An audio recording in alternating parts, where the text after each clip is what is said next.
Hello students, कैसे हैं आप लोग। और जैसा कि आप लोग एक सीरीज़ देख रहे हैं मॉडर्न हिस्ट्री का क्विक रिवीजन, और इस क्विक रिवीजन में मैंने 10 सीरीज़ बनाया है और ये 11वां सीरीज़ है। 69 का एग्ज़ाम भी आ रहा है और अब तो टाइम है भी नहीं। जो भी स्टूडेंट एग्ज़ाम देने जा रहे हैं वो कुछ नया न पढ़ें, जो भी आप पढ़े हुए हैं उसको रिवीजन करें और नया कुछ भी पढ़ने की कोशिश करें ही मत। करेंट अफेयर जो है आपका अपडेट उसको कीजिए। और बहुत सारे करेंट अफेयर ऐसे हैं जो एग्ज़ाम में जाते जाते भी बनते हैं, इसलिए आप सिर्फ और सिर्फ करेंट अफेयर को ही देखिए। बाकी जितना आप देखे हुए हैं उसमें कुछ भी नया मत देखिए। अगर किसी के यहाँ जाते भी अगर कोई नोट्स है भी उसके यहाँ, आप उसको अवॉइड कीजिए, मत देखिए। क्योंकि इस समय अगर आप कुछ एक्स्ट्रा पढ़ते हैं तो आप ही को घाटा लगेगा, कन्फ्यूजन होगा। क्लास में जब एग्जामिनेशन हॉल में जाएंगे तो हम मोर देन कन्फ्यूजन हो जाएगा, इसलिए उसको मत देखिए। जो पढ़े हुए हैं उसी को पढ़िए, अपने ऊपर भरोसा रखिए। और अब पढ़ने का क्या, आज तो 16 सितंबर हो गया, अब तो एंजॉय करने का समय है। अब रिवीजन करने का समय नहीं है, अब एंजॉय कीजिए आराम से। 2 घंटे 1 घंटे पेपर में बिताइए, टीवी देखिए, ठीक है। क्योंकि जो भी पढ़ने का था आपने पढ़ लिया, और एग्ज़ाम के 6 मंथ पहले जो पढ़ा हुआ उसको जो आपने रिवीजन किया वही क्वेश्चन बनेगा। आप रात में घी पीकर सुबह में पहलवानी नहीं कर सकते हैं, ओके। इसलिए मेरा आपसे एकदम नम्र निवेदन है कि कुछ भी नया ना पढ़ें। जो छूटा हुआ है अगर आपका कुछ रिवीजन करने का, बस उसे ही देखें, ओके। आइए इस नेक्स्ट सीरीज में मैं देखता हूँ लॉर्ड लिटन को। और लॉर्ड लिटन भारत में एक काफ़ी विवादित वायसराय रहा है, ठीक है। यह एक साहित्यकार भी था जिसके कारण उसे ओविन मेरिडिथ के नाम से भी जाना जाता था, ओके। इसलिए यह व्यक्ति भारत में काफ़ी विवादित रहा है और इस व्यक्ति ने कुछ काम भी ऐसा किया है। आइए देखते हैं क्या क्या किया है। लॉर्ड लिटन उसने 29 वस्तुओं से आयात कर हटा दिया।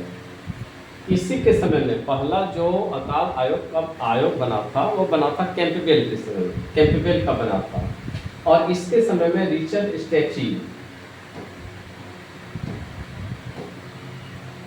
इसके समय में रिचर्ड स्टैची है और रिचर्ड स्टैची की अध्यक्षता में एक अकाल आयोग का गठन किया गया, क्योंकि इसके समय में भारी अकाल पड़ा था और उसमें बहुत सारे लोग मारे गए थे, जिसका लिटन पर आरोप भी लगाया जाता है कि आपने अच्छी तरह से भारतीय को ट्रीट नहीं किया।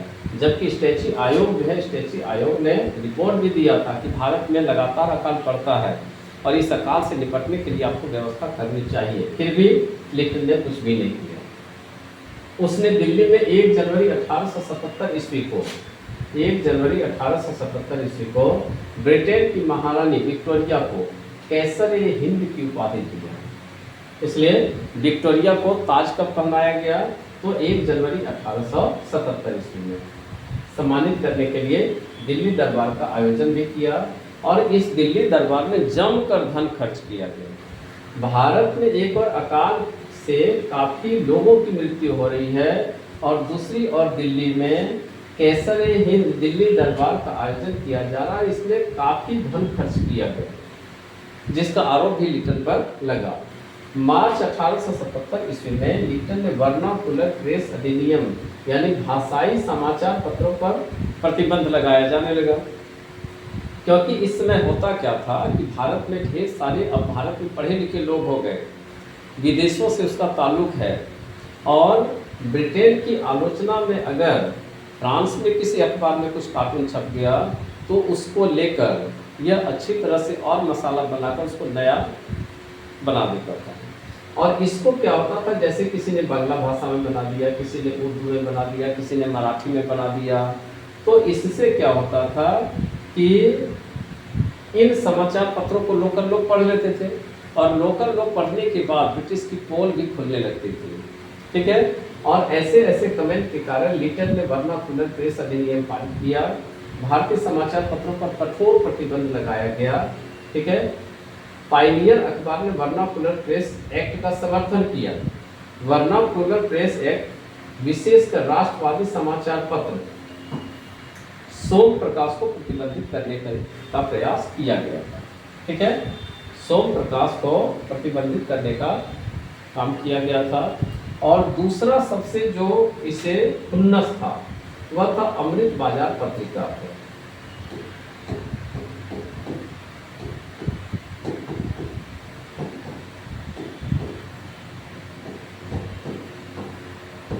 अमृत बाजार पत्रिका पर, अमृत बाजार पत्रिका जो अखबार थी उसके संपादक थे शिशिर कुमार घोष।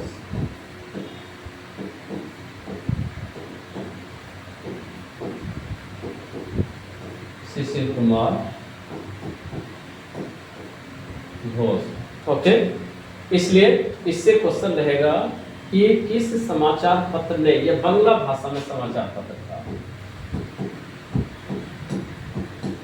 बांग्ला भाषा का समाचार पत्र था, किस समाचार पत्र ने रातों रात अपने आप को इंग्लिश में कन्वर्ट कर लिया।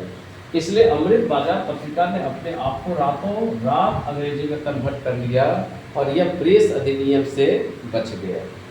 ओके, इसलिए लगातार क्वेश्चन यह रहता है कि किसने वर्नाकुलर प्रेस अधिनियम बनाया था, तो लॉर्ड लीटन ने बनाया था। किस किस समाचार पत्र पर प्रतिबंध लगाने के लिए किया गया था, तो एक तो सोम प्रकाश आपने देखा और दूसरी अमृत बाजार पत्रिका देखी। किस अखबार ने लॉर्ड लीटन के इस फैसले को सही करार दिया, तो इस फैसले को पायनियर अखबार ने सही करार दिया।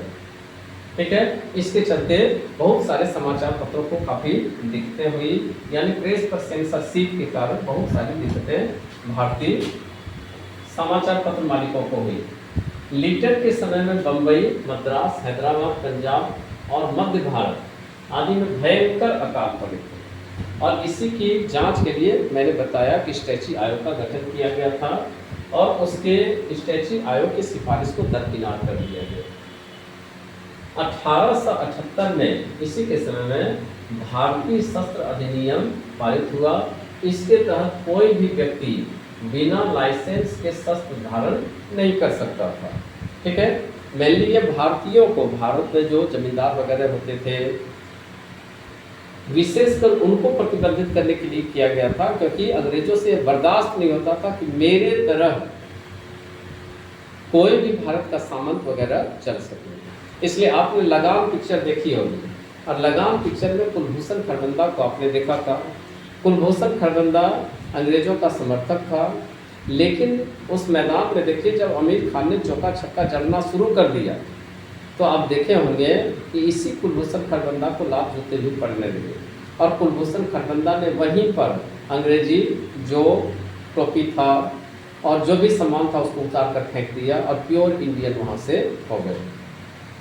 ओके, तो इसी तरह लॉर्ड लीटन ने भारतीयों के लिए शस्त्र धारण करने से मनाही कर दिया, बिना लाइसेंस का ऐसा नहीं हो सकता था।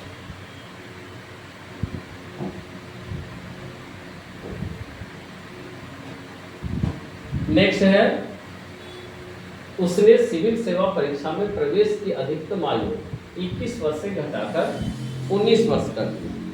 इस समय चल रहा था भारत में कि सिविल सेवा परीक्षा में आयु बढ़ाने का सिफारिश चल रहा था, घटाने का नहीं चल रहा था। इस समय चल रहा था कि बढ़ाई जाए, क्योंकि इतने कम समय में भारतीय लोग तैयार नहीं हो पाते थे। लेकिन लॉर्ड लीटन ने उल्टा ही काम किया, इसलिए एक प्रतिक्रियावादी शासक के रूप में जाना जाता है। लॉर्ड लीटन ने सिविल सेवा परीक्षा में प्रवेश की अधिकतम आयु 21 वर्ष से घटाकर 19 वर्ष कर दी गई।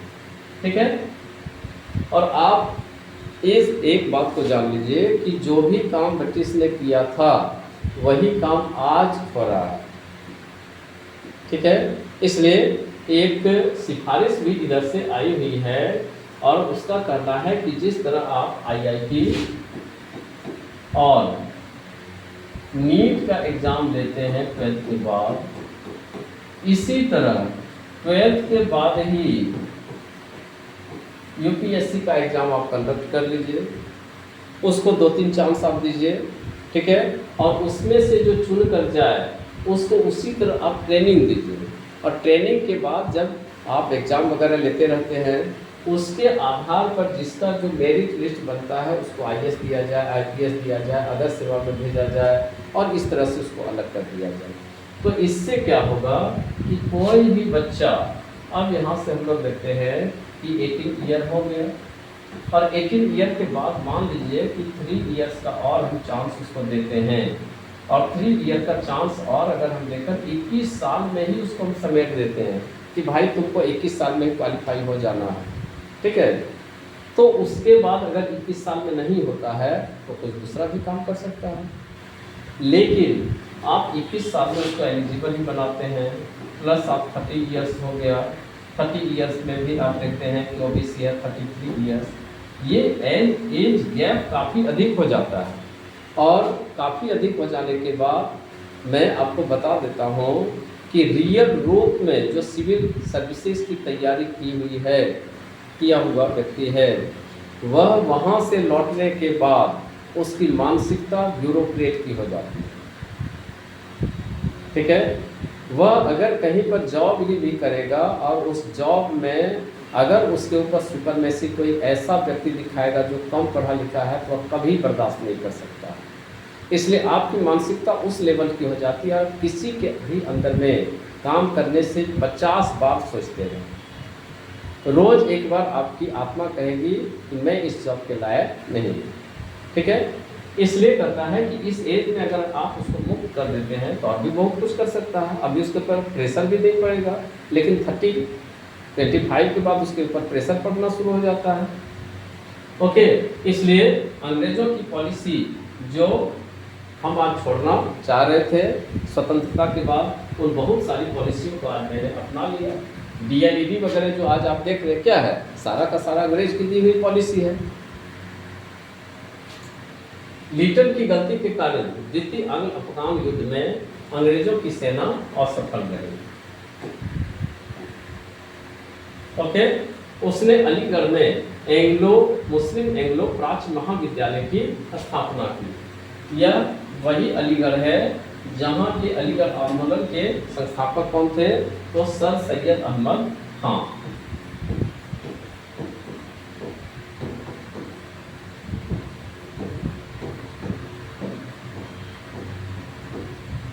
अहमद खान, उन्होंने ही अलीगढ़ में इस स्कूल की स्थापना की थी। आगे यह मुस्लिम एंग्लो प्राच्य महाविद्यालय बन गया और आगे आज के डेट में आप देखते हैं कि यह अलीगढ़ मुस्लिम यूनिवर्सिटी भी बन गया है। ओके, नेक्स्ट गवर्नर जनरल है लॉर्ड रिपन। इसलिए भारत के लिए इसने बहुत सारा काम किया है लॉर्ड रिपन ने। यह लॉर्ड रिपन 80 से 84 के बीच में है। रिपन ने 1882 ईस्वी में वर्नाकुलर प्रेस अधिनियम को समाप्त कर दिया। ओके, वर्नाकुलर प्रेस अधिनियम को लागू किसने किया था, तो लॉर्ड लीटन ने किया था। वर्नाकुलर प्रेस अधिनियम को लागू किसने किया था, तो लॉर्ड लीटन ने किया था। और उसके जस्ट बाद का जो आया यह उदारवादी वायसराय है और इसने वर्नाकुलर प्रेस अधिनियम को समाप्त कर दिया। इसने स्थानीय स्वशासन की शुरुआत की। इसलिए आज जो हम लोग देखते हैं नगर पालिका पंचायती राज जो देखते हैं वह क्या है, स्थानीय स्वशासन है, लोकल बॉडीज है। इसलिए लोकल बॉडीज की इसने शुरुआत की। अब ऐसा क्वेश्चन है कि स्थानीय प्रशासन की शुरुआत, स्थानीय प्रशासन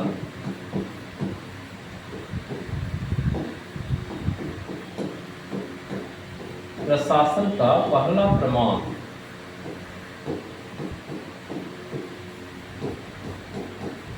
प्रमाण आपको कहाँ मिलता है कि यह मौर्य काल में, ठीक है। दूसरा स्थानीय स्वशासन का जो पुख्ता प्रमाण हमको मिलता है वह कहाँ मिलता है, तो चोल साम्राज्य में। और चोल साम्राज्य का आपको याद होगा कि परांतक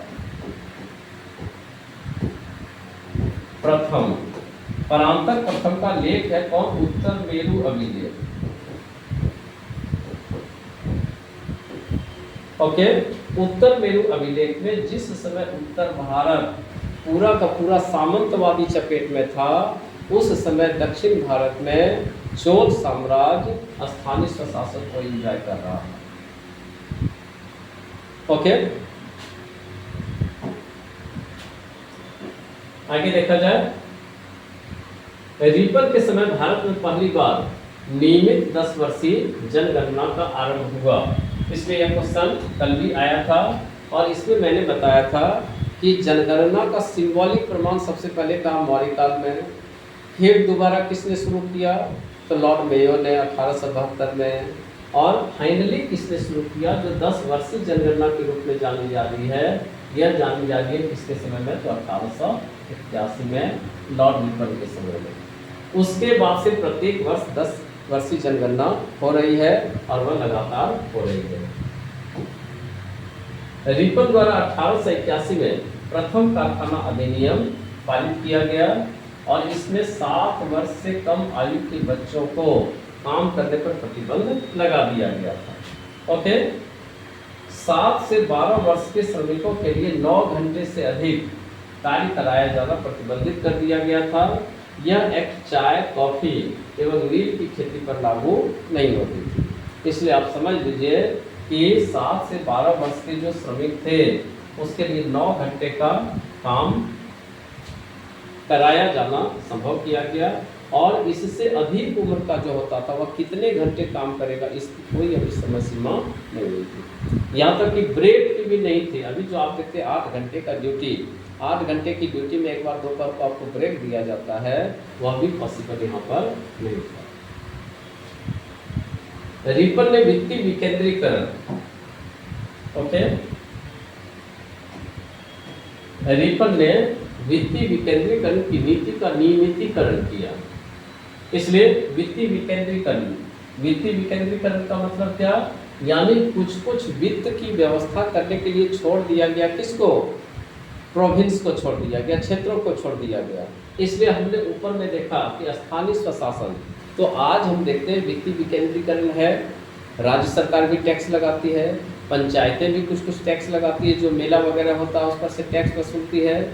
यह है वित्तीय विकेंद्रीकरण। जैसे आप देखते हैं एडमिनिस्ट्रेटिव डिसेंट्रलाइजेशन, ठीक है, तो एडमिनिस्ट्रेटिव डिसेंट्रलाइजेशन है। आप लोग 69 का बीपीएससी का एग्जाम देंगे या जो 67 में जिसका हो गया है, ठीक है, मेन हो गया है, उसमें से स्टूडेंट फाइनल करेंगे और वह राज्य सरकार के अधीन काम करेंगे, सेंटर के अधीन नहीं करेंगे, ठीक है। इसलिए यह क्या है कि डिसेंट्रलाइजेशन एडमिनिस्ट्रेटिव सिस्टम अभी हमारे यहाँ चल रहा है। और एक क्या तो डिसेंट्रलाइजेशन फाइनेंशियल सिस्टम देने वाला कौन है तो लॉर्ड रिपन है। इसने 1882 ईस्वी में सर विलियम हंटर की अध्यक्षता में एक शैक्षिक आयोग का गठन किया गया। इसलिए शिक्षा पर जो रहेगा मेरा पहला जो काम किया गया था वह कौन था तो लॉर्ड रिटन के समय में नंबर 1 इनफिल्ट्रेशन थ्योरी।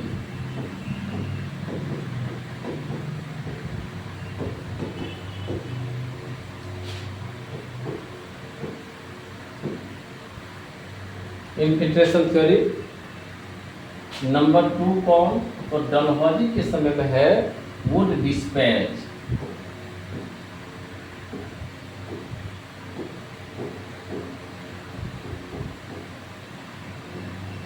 ठीक है, वुड डिस्पैच की रिपोर्ट पर इनफिल्ट्रेशन की थ्योरी को त्याग दिया गया। और अगला कौन सा है यह क्रमिक में हंटर आयोग है।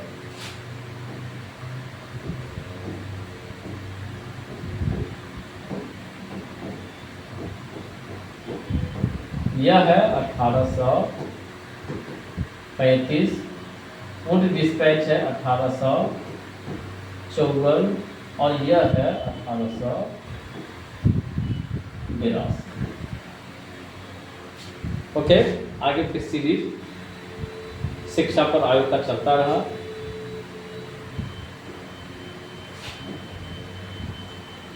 रिपन ने सिविल सेवा में प्रवेश की अधिकतम आयु सीमा को 19 वर्ष से बढ़ाकर 21 वर्ष कर दिया। यानी फिर से एक बार जो लिटन ने काम किया था उसके अगेंस्ट में रिपन ने काम किया, अधिकतम आयु को बढ़ाकर 21 वर्ष कर दिया। फ्लोरेंस नाइटिंगेल ने रिपन को भारत के उद्धारक के रूप में देखा। ब्रिटिश शासनकाल ने रिपन के शासनकाल को स्वर्ण युग कहा जाता है। उन्होंने एक बार कहा था, मेरा मूल्यांकन मेरे कार्यों से करना, शब्दों से नहीं करना। ओके, इसलिए ये सभी काम लॉर्ड रिपन ने किया और रिपन का युग भारत में एक महान युग रहा था। ठीक है, और इसके कारण कुछ मामलों में विवाद भी हो गया और इसने समय से पहले त्यागपत्र भी देकर वापस चला गया। ओके, इसलिए लॉर्ड लिटन और रिपन को आप एंजॉय कीजिए, इससे आपका क्वेश्चन आएगा। ठीक है, इसलिए अकाल आयोग से हो या रिपन का सुधार से हो, इससे क्वेश्चन आएंगे ही आएंगे। इसलिए वीडियो को आप लोग देखिए, वीडियो को एंजॉय कीजिए। मैं सब कुछ व्यवस्था आपके लिए कर दिया हूँ। अब आप कितना लाभ मुझसे उठाते हैं यह तो आपके ऊपर डिपेंड रहेगा। ठीक है, इसलिए वीडियो को देखिए और इसको सब्सक्राइब भी कीजिए। एज ए टीचर मैं पहले बोलता नहीं था किसी को, क्योंकि मुझे बोलने में इस बात से हिचक लगती थी। ठीक है, लेकिन आप लोग वीडियो को देखिए, वीडियो को सब्सक्राइब कीजिए, उसको लाइक कीजिए, शेयर कीजिए वीडियो को। ठीक है, इसलिए अधिक से अधिक छात्रों तक अपने दोस्तों के पास पहुंचाइए इसको, इस मैसेज को। Okay, thank you, good night.